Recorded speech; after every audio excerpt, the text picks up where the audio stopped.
Un saludo muy especial a todas aquellas personas que nos están viendo en este programa, tu programa, Rompiendo el Silencio. El podcast. Oye, extrañaba esa voz, de verdad que sí, de verdad que sí. Es que esa voz es especial.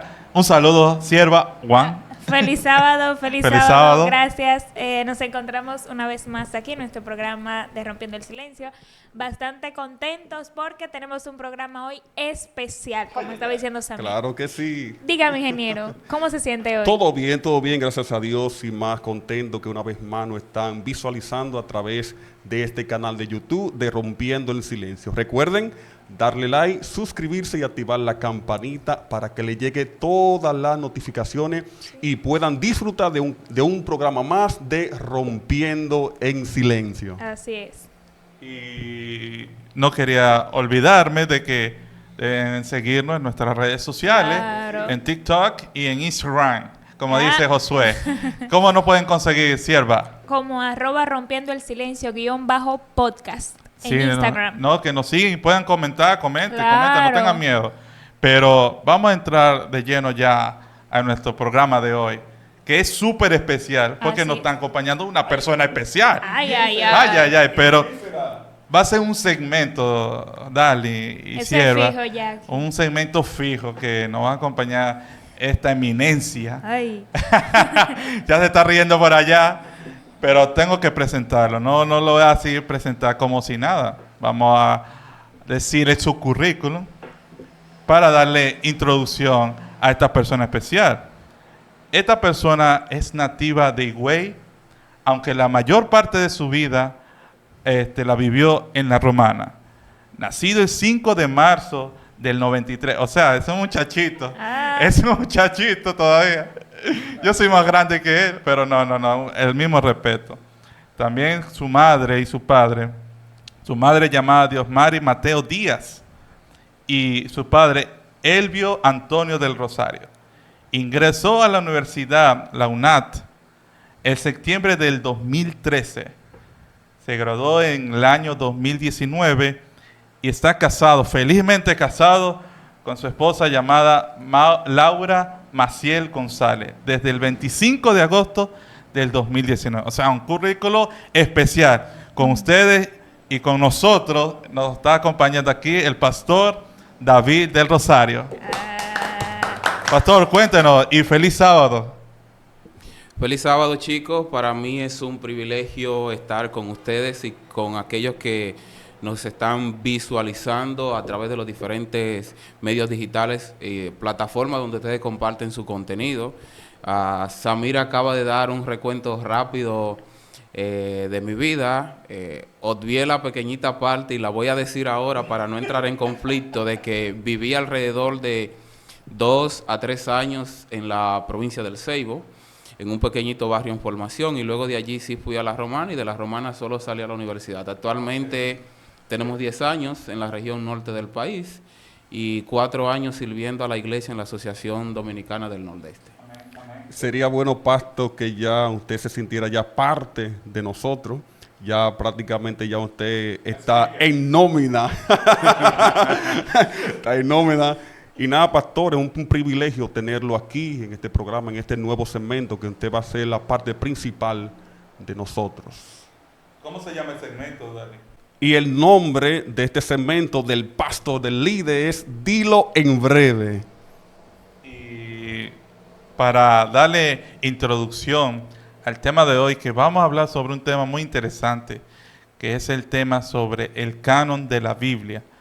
Entonces, queremos introducir con un versículo bíblico, como siempre lo hemos hecho, lo bíblico, que se encuentra en el libro de 2 Timoteo 3:16, y dice así: toda la escritura es inspirada por Dios y útil para enseñar, para redarguir, para corregir y para instruir en justicia.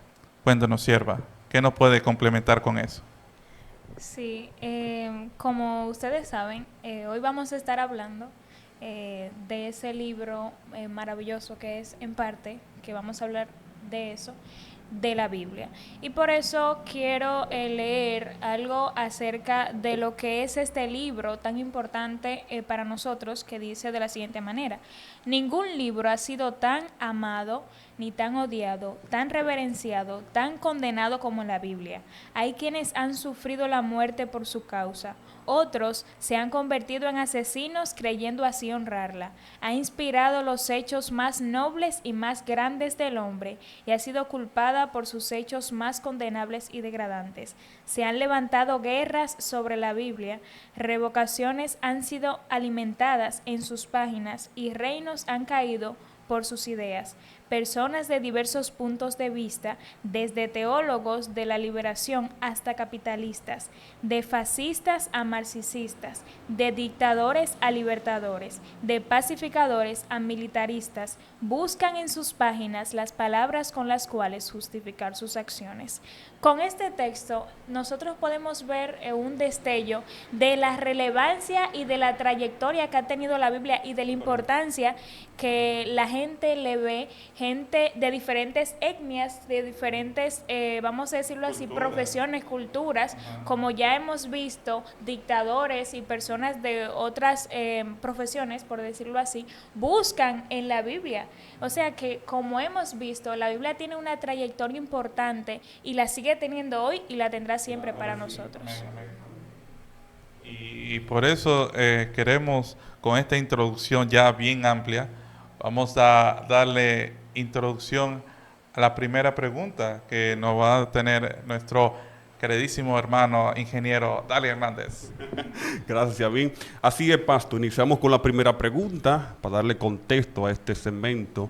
Pastor, ¿qué es el canon bíblico?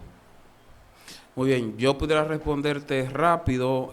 Lo que nosotros conocemos como canon bíblico, pudiéramos referirnos a ello como un término, voy a utilizar la palabra teológica en este ambiente, como un término teológico para referirse al compendio de la Biblia, pero la comprensión de esta expresión debe ir un poquito más allá de nosotros decir simplemente es la lista o el compendio de libros que nosotros tenemos en las Sagradas Escrituras, porque eso variaría dependiendo de la religión.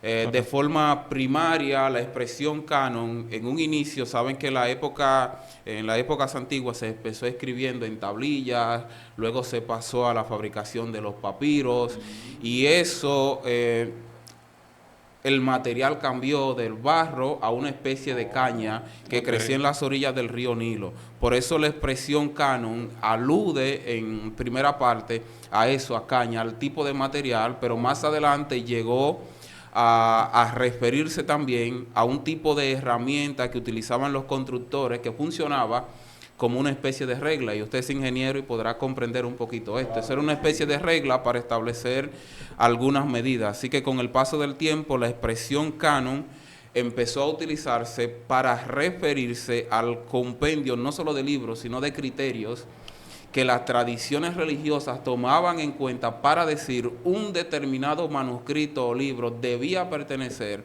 a lo que nosotros conocemos hoy en conjunto como la Santa Biblia o las Sagradas Escrituras. Así que la expresión canon bíblico también podemos utilizarlo más que el compendio de libros o la recopilación de manuscritos inspirados al conjunto de normativas religiosas que la mayoría de las religiones tomaron para decir este libro cumple con los criterios para ser considerado de inspiración divina. Ah, excelente, excelente. Y Pastor, ¿y ese nombre de canon bíblico así literalmente está en la Biblia? La expresión, pudiéramos traer una traducción parecida de un texto que encontramos en el libro de Ezequiel, pero simplemente va a aludir al significado secundario que yo te di, medida, a una especie de medida, a una especie de norma o de principio que se utiliza para algo. Y cuando hablemos un poquito más adelante, si tocamos el tema de las traducciones y de la importancia del lenguaje, nos vamos a dar cuenta que muchas palabras no tienen un equivalente preciso en nuestro idioma, y entonces por eso se recurre un poquito a la interpretación. Así que la palabra, pudiéramos hacer un rastreo etimológico rápido, hacía referencia primero al material primario que se utilizaba, la materia prima para crear los rollos, los papiros donde se escribía la Biblia. Excelente. Y luego más adelante, cuando ya ese material estaba definido, entonces empezaron a utilizarlo como una especie de referencia a las normativas que tenían ellos para considerar un libro inspirado dentro de una cultura religiosa. Yo nada más quiero decir, ¡wow! ¡Wow! yo vengo aquí a estudiar. La próxima vez me dice y traigo un cuadernito y comienza a anotar. Sí, no, eso me impactó. Yo dije, yo la próxima voy a traer el cuadernito. Ya lo sabes, José, acuérdame. Pero para darle ya el seguimiento a la siguiente pregunta, quiero introducir diciendo que hay muchas personas que juzgan o señalan de forma despectiva la Biblia, porque muchos piensan de que como el canon fue regido por personas, por hombres, muchos tienen ese miedo de creer de que no es inspirada por Dios. Entonces, eso he tenido muchos debates y conversaciones con amigos y personas que son creyentes y no creyentes, que son ateos, y me dicen, Samir, ¿qué criterio, ahí voy con la pregunta, qué criterio debía cumplir un escrito para ser incluido dentro del canon bíblico? Esa es una pregunta interesante y voy a partir para responderla desde el comentario que tú realizaste. La gente siempre, las personas, diferentes públicos van a hacer alusión al contenido de las Sagradas Escrituras tomando en cuenta que hay un factor humano en las Escrituras. Dentro del mundo teológico adventista nosotros utilizamos dos criterios básicos, quizás pudiéramos añadir un tercero para no expandirnos mucho y poder responderte la pregunta, que es el concepto que nosotros conocemos a través del cual nos llegó la Biblia, en el que nosotros nos referimos a revelación e inspiración. Y es la forma en la que Dios transmite el mensaje divino a la mente del profeta, y el profeta debe hacer una traducción de eso al lenguaje entendible humano.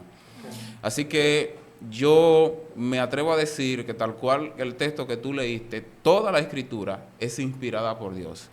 Y una evidencia que tenemos, y podemos hablar de evidencia más adelante, es que un libro que fue escrito en aproximadamente 1500 años llevó que su canon estuviera completo y no se contradice, da evidencia de que alguien superior con objetivos específicos para la raza humana lo estuvo dirigiendo. Otra evidencia que uno puede hablar de si la Biblia, aún con factores humanos, tiene inspiración divina, es que hay datos históricos que fueron profetizados o anunciados 500, 200, miles de años antes y se cumplieron, por utilizar una expresión, al pie de la letra de forma precisa. ¿Qué criterio debe incluir o debía incluir? Porque nosotros las religiones protestantes, las religiones judeocristianas, entendemos que ya el canon de las Sagradas Escrituras fue cerrado para ser incluido dentro del canon. Yo pudiera mencionarte algunos rapidito, pero un primer criterio sería la conformidad del contenido pretendido como sagrado con la regla de fe.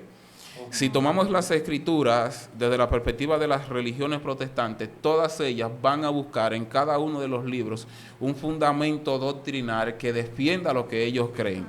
En ese sentido, entonces, no podemos pensar bajo ningún concepto que quienes recibieron la Biblia, que fue el pueblo judío, iba a tomar un libro que contradijera algo que ellos tenían como creencia y que no entendieran que había sido palabra de Dios mismo. Hay una fórmula profética en la mayoría de las categorías que nosotros consideramos como profetas mayores.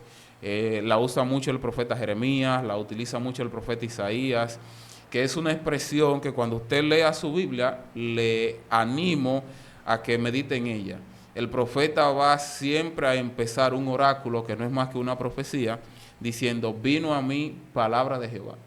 Okay. Y esa expresión el profeta la utilizaba para decir lo que yo voy a decir o lo que yo voy a escribir no es mío, no es una percepción autoritativa en términos de religión mía, sino que aunque para mí probablemente sea difícil de entender, como ocurrió con las profecías de Daniel, que él no entendió y oró y se preocupó tanto que entró en una crisis de ansiedad, estrés, le dio fiebre, es palabra de Jehová.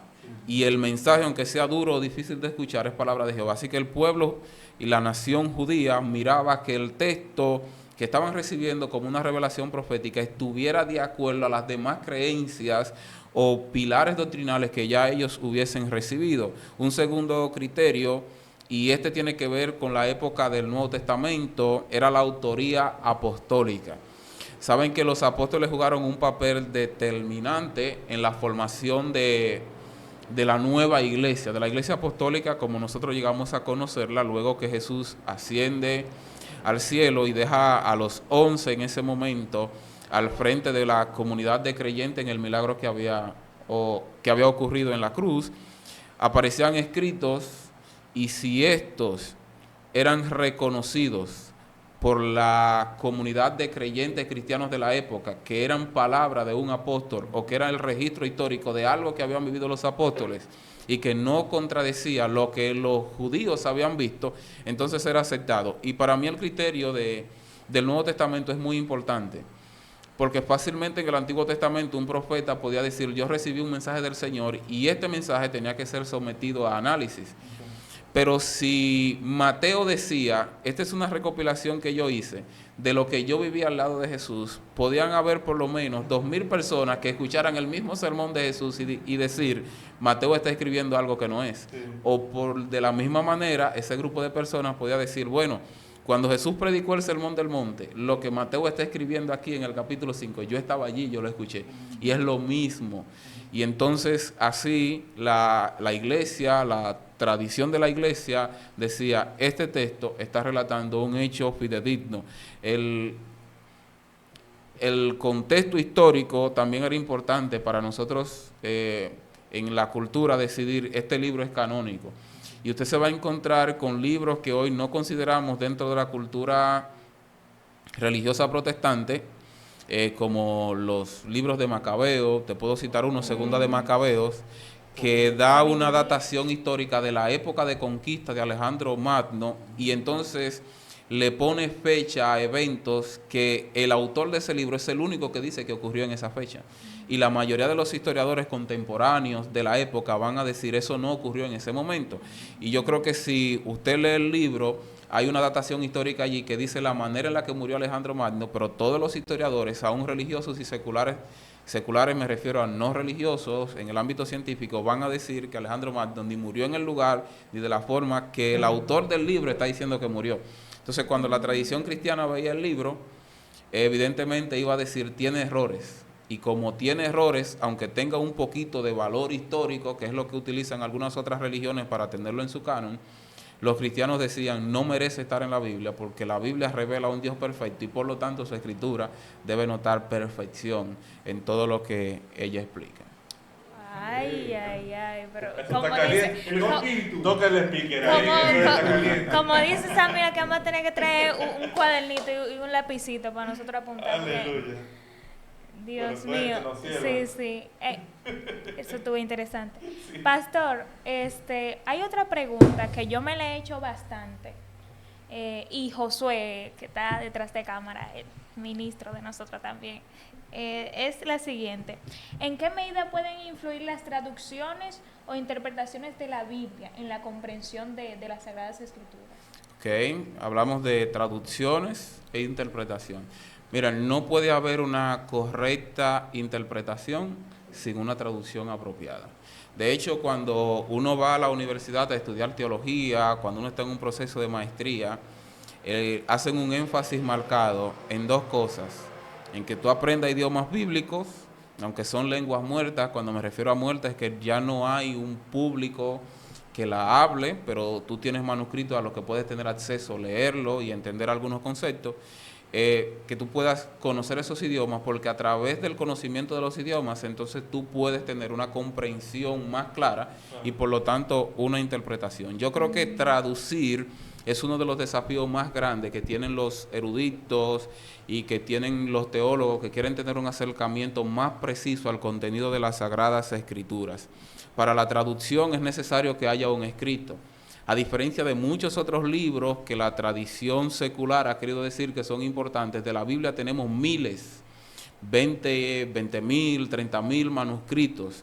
Tenemos, por ejemplo, un hallazgo arqueológico que cambió la comprensión bíblica porque nos dio evidencia precisa de que el canon que nosotros tenemos es adecuado, es como nosotros lo hemos recibido, que son el descubrimiento de Qumran, o los famosos rollos del Mar Muerto, donde unos pastores estaban buscando unas ovejas que se les perdieron, descubrieron una cueva, y allí encontraron secciones del libro de Esther, secciones completas de Isaías, porciones de los Salmos, y descubrieron que las traducciones que nosotros teníamos hoy concuerdan con esos manuscritos y con otros más que nosotros hemos llegado a tener. Las metas de la traducción se pueden resumir en exactitud, idoneidad, naturalidad y formato. Y estos conceptos nosotros necesitamos explicarlos. Exactitud para mí es un desafío, porque usted en la traducción debe acercarse lo más posible a lo que quiso transmitir quien estaba escribiendo.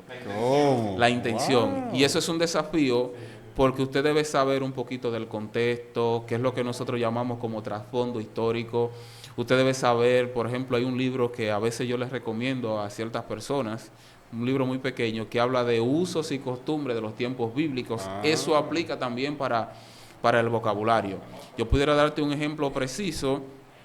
Génesis 1:1, la mayoría de los estudiantes de teología es el primer texto en hebreo que nos aprendemos. Con el Bereshit, Barak. Pero dígalo en hebreo, pastor.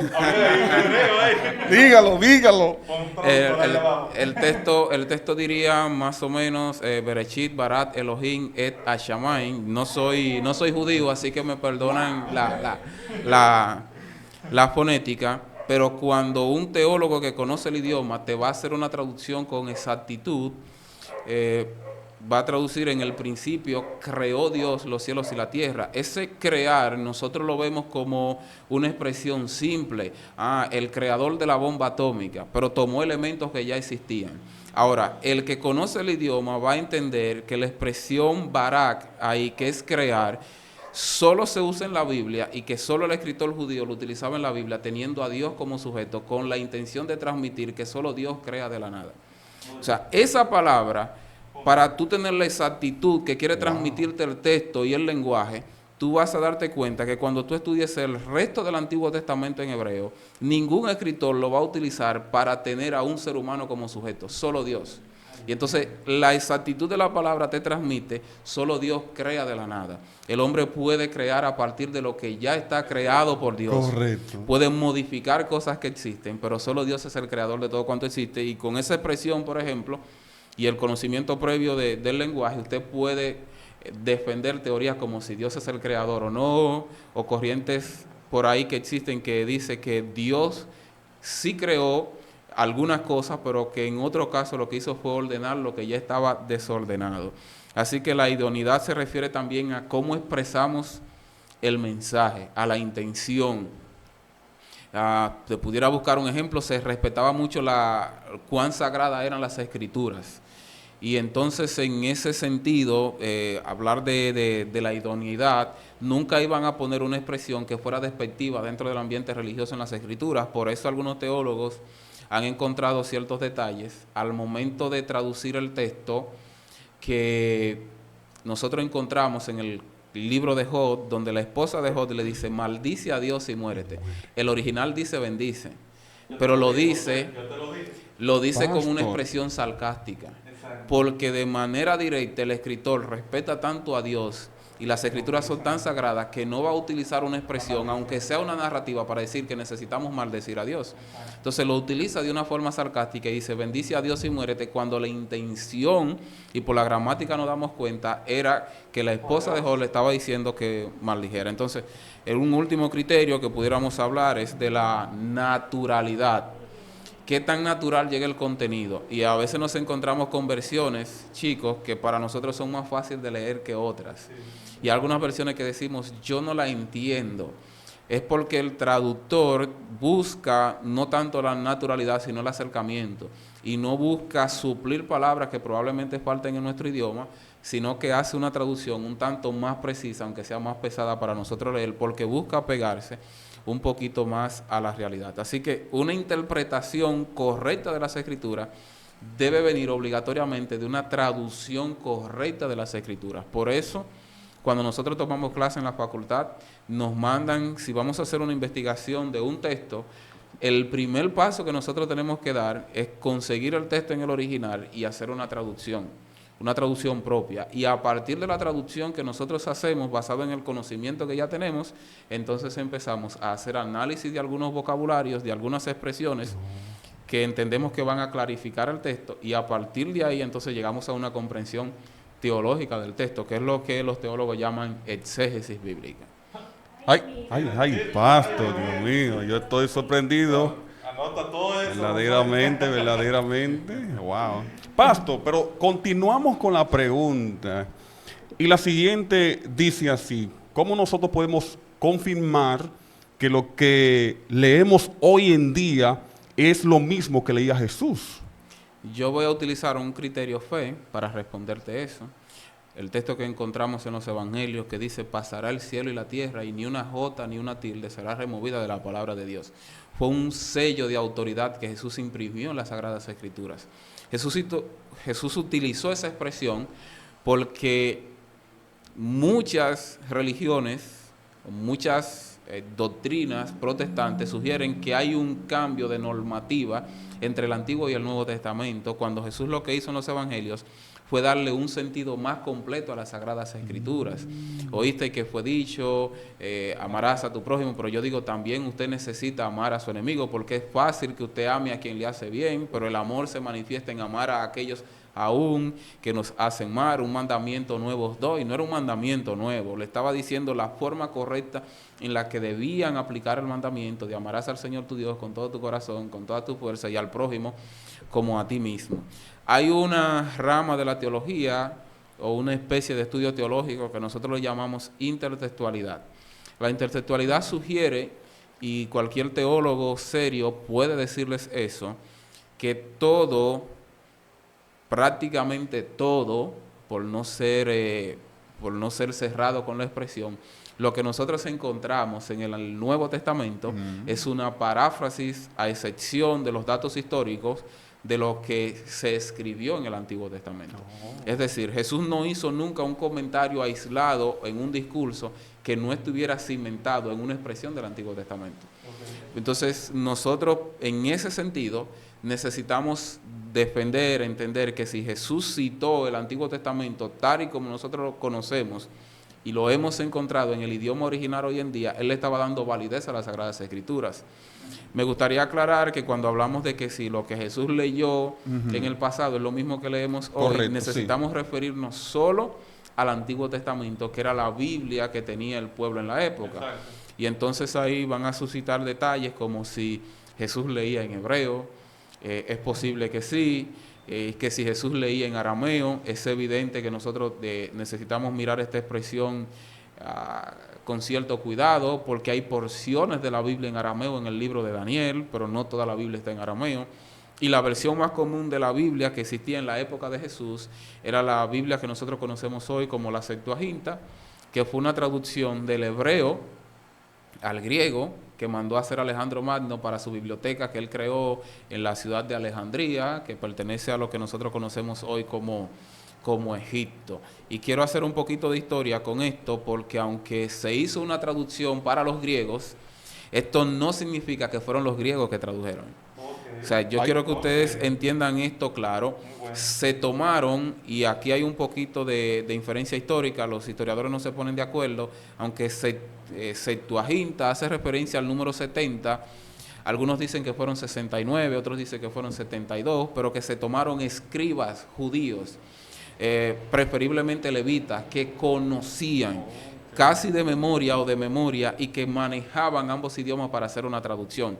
Y este era un ejercicio riguroso. Cuando un escriba se sentaba a hacer una traducción de las Sagradas Escrituras y tomaba, utilicemos un libro de ejemplos rápido, Proverbios, él empezaba a tomar letra por letra, y voy a utilizar la expresión consonante, o sea, letras, las consonantes, las vocales, aunque las vocales no existían en el idioma hebreo, fue una añadidura de los masoretas para que luego pudiéramos leerlo nosotros, y ellos empezaban a escribir, y cuando terminaban una línea de traducción o de transliteración de un manuscrito, ellos contaban las palabras que habían traducido, y si la cantidad de palabras no era la misma, entonces ellos intuían que habían cometido un error. O sea, ellos tomaban una línea del texto hebreo, la traducían y luego contaban las palabras, y contaban las letras y decían, todo está bien. En el caso de las letras, para el idioma era un poquito más complejo, pero contaban las palabras. Y si se equivocaban, ese manuscrito no servía. No era que borramos y copiamos nuevamente, no servía y había que empezar a escribir de nuevo. Si tenían que pararse a hacer alguna necesidad o hacer un cambio, o llegó la noche y no podían seguir escribiendo, al otro día ellos iban a contar lo que estaban escribiendo, iban a contar el manuscrito original, iban a decir, aquí nos quedamos de forma precisa y aquí continuamos. Así que el que hizo la traducción del hebreo al griego fue alguien que tenía la intención de que el contenido griego pasara intacto. Hay algunos detalles que uno puede ver, en el que uno puede decir, pareciera que el escriba que hizo la traducción del hebreo al griego se equivocó al dar la intención de esta palabra, pero eso no quita la intención del mensaje. Así que yo me atrevería a confirmar que en un 99.9%, por no ser cerrado, lo que nosotros leemos hoy era lo que Jesús defendía cuando nos referimos al Antiguo Testamento. Las profecías y el problema que los fariseos tenían con Jesús no era si lo que Jesús decía del Antiguo Testamento era cierto o no. Era que se estaba atribuyendo el cumplimiento de profecías del Antiguo Testamento en su ministerio que ellos no aceptaban por la forma en la que Jesús predicaba o por el tipo de ministerio que Jesús estaba desarrollando. Los fariseos nunca dijeron, esta profecía es mentira. Ellos dijeron, no, tú no eres el Hijo de Dios, tú no eres el Mesías prometido, porque para los parámetros que nosotros nos hemos creado, tú no cumples. Pero lo que tú citas de las Escrituras sí es correcto, aunque a veces no estamos de acuerdo con cierta interpretación que tú das. Así que Jesús defendió las Sagradas Escrituras, defendió la ley de Moisés, no la pasó por alto y nos mandó a nosotros a que hagamos lo mismo en esta época. Santo Padre, aleluya. No, pero esto no estamos enriqueciendo todo, de verdad que sí, porque esto es para enseñanza de nosotros aquí como mortales, digamos. Pero para dar introducción a la siguiente pregunta, hoy en día se ve muchos casos de debates en las redes sociales, en personas, que, como lo estaba diciendo, o sea, siempre tienen esa duda de la palabra de Dios, esa duda de hablar con firmeza de que eso es una palabra inspirada por Dios. Entonces, aquí viene mi pregunta. ¿Qué herramienta o argumentos nos da la apologética para comprobar las Escrituras? A mí me gusta una expresión que yo he escuchado, que escuché dentro de cierta conversación en un ambiente por ahí de colegas en el ministerio, que decía que la verdad no necesita ser defendida para ser la verdad.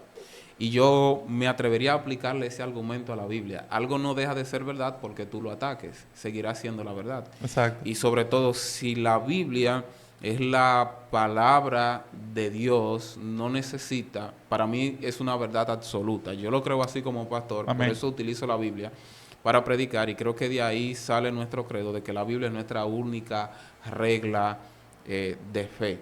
Pero nosotros pudiéramos mencionar algunas evidencias. Yo creo que la más precisa nace en la profecía que dio origen en la época moderna a la formación, tal y como nosotros conocemos hoy en día, del movimiento adventista del séptimo día, que son las profecías. Si tú miras la profecía de Daniel, de las 2300 tardes y mañanas, te vas a dar cuenta que años después, cuando Guillermo Miller empezó a estudiar esa profecía, pudo decir que algo ocurría, aunque se equivocó con el hecho, en el 1844, es porque pudo marcar un punto de inicio y a partir de ahí determinar que todo lo que estaba dentro de esa profecía, que fue dada siglos antes de que lo que allí está descrito ocurriera, ocurrió al pie de la ley. Así que para mí la datación histórica es importante para verificar que los eventos que nosotros tenemos registrados en la Biblia se cumplieron esas profecías. Entonces es una evidencia para mí de que al defender las Escrituras yo puedo decir alguien de origen divino cuya existencia es atemporal, es decir, no es regida por el tiempo, que es desde los siglos sin fin, conocía lo que iba a suceder en el futuro y por lo tanto podía revelárselo a un profeta. Yo creo que una segunda evidencia, podemos hablar de los hallazgos arqueológicos. Le mencionaba en una pregunta anterior los rollos del Mar Muerto, que dan evidencia de que sí el pueblo utilizaba lo que nosotros tenemos hoy como compendio de las Sagradas Escrituras. Tenemos también un hallazgo arqueológico muy importante que ocurrió en Egipto, que los científicos le pusieron por nombre la Geniza del Cairo, que era más que, o no es más que un almacén donde se guardaban los rollos que la gente utilizaba para leer las Sagradas Escrituras. Y voy a explicar esto un poquito. Cuando nosotros tenemos una Biblia que ya no vamos a utilizar porque se nos mojó, porque está muy vieja, porque vimos una más bonita en la estantería de la librería y ahora queremos cambiar esa Biblia, por lo regular nosotros ponemos la Biblia en un estante, la guardamos en una caja y tristemente algunas Biblias terminan siendo tiradas a la basura. En el contexto judío eso era casi pecado, o voy a decir que pecado. Así que lo que un judío cristiano devoto hacía era tomar el rollo que ya se le había dañado, que ya estaba desgastado, que se había roto, que se le había borrado una letra, y lo llevaba a la sinagoga en el contexto del Nuevo Testamento, y el sacerdote que estaba allí lo guardaba en un almacén en el templo para que eso no estuviera tirado en cualquier sitio, porque contenía las Sagradas Escrituras, que era la palabra revelada de Dios. Así de sagrado lo consideraban. Entonces, en la Geniza del Cairo, nosotros encontramos, o la arqueología encontró, numerosos rollos que dan evidencia del contenido de las Sagradas Escrituras y de las pocas variaciones, con excepción de algunos manuscritos, que nosotros tenemos hoy en día. Es importante que nosotros entendamos que cuando aparece un manuscrito de un libro, lo que los especialistas, los teólogos, los que dominan el lenguaje original en el que se escribió la Biblia hacen, es hacer una comparación de textos.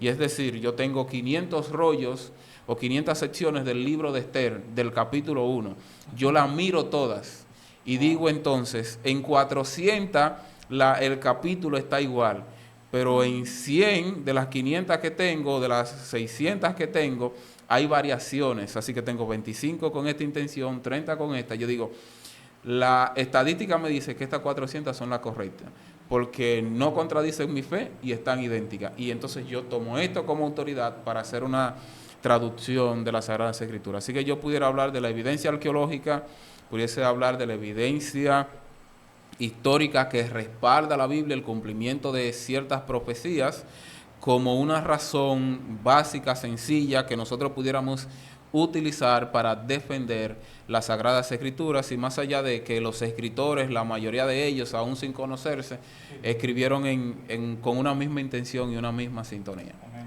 Amén, amén. Pastor, otra pregunta, que ahorita usted estuvo hablando y nosotros pudimos entender la importancia de la traducción, o más bien del idioma original, en lo que nosotros podemos comprender de la Biblia. Pero ¿cuál sería el desafío de traducir la Biblia de su idioma original a otros?